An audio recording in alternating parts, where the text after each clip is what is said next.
झी24 तास एक पाऊल पुढे।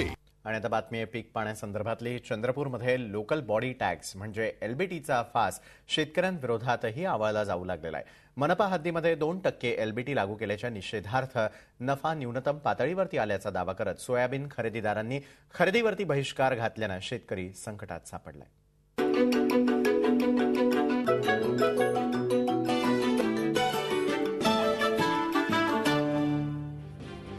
सोयाबीनचे निम्मे दर पाडल्यानंतर व्यापाऱ्यांनी आता एलबीटीचं कारण पुढे करत सोयाबीनची खरेदी बंद करून शेतकऱ्याला दुसरा झटका दिलाय। सुमारे 20,000 शेतकरी थेट या बाजाराशी जुळले आहेत। दरवर्षी अंदाजे 1 लाख पोती सोयाबीन इथला खाजगी खरेदीदार खरेदी करतो। भाव आणि प्रत चांगली असल्यानं सोयाबीन खरेदीसाठी मध्य प्रदेश, आंध्र प्रदेश आणि राज्याच्या इतर भागातही व्यापारी चंद्रपूर बाजार समितीत येतात। मात्र व्यापाऱ्यांनी एलबीटीचा कळीचा मुद्दा उपस्थित केल्यानं इथले व्यवहार यंदा निम्म्यावर आले आहेत। मला मजुराचे पैसे द्यायचे आहे, तर आम्ही माल विकायचा कुठं? माल ते विकायला गेली येतच, त्याच्यासमोर आम्हाला कुठं विकता येणार नाही। हे तुम्हाला माल घ्यावंच लागेल, मजुराचे पैसे द्यावंच लागेल।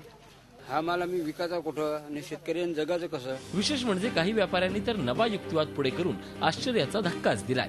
त्यांच्या म्हणण्यानुसार शेतकऱ्यांवर एलबीटीचा भोदंड पडू नये यासाठी ही खरेदी थांबवण्याचा निर्णय घेतलाय। कारण आधीच व्यापारी 40 ते 45 रुपये प्रति क्विंटल एवढा कर या ना त्या रूपात देतात।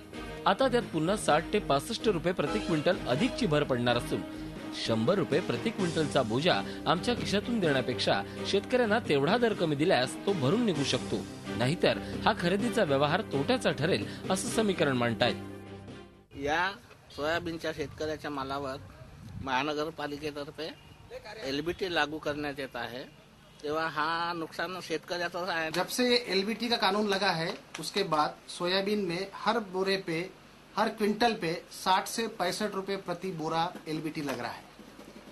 यदि हम वहाँ खरीदी करते हैं तो ये 60 से 65 रुपए बोरा हम लोगों को भाव कम करके किसानों से खरीदना पड़ेगा। उस स्थिति में किसान लोग भी हम पे नाराज होंगे और हम पे आरोप लगाएंगे कि आप लोग भाव कम करके ले रहे हो।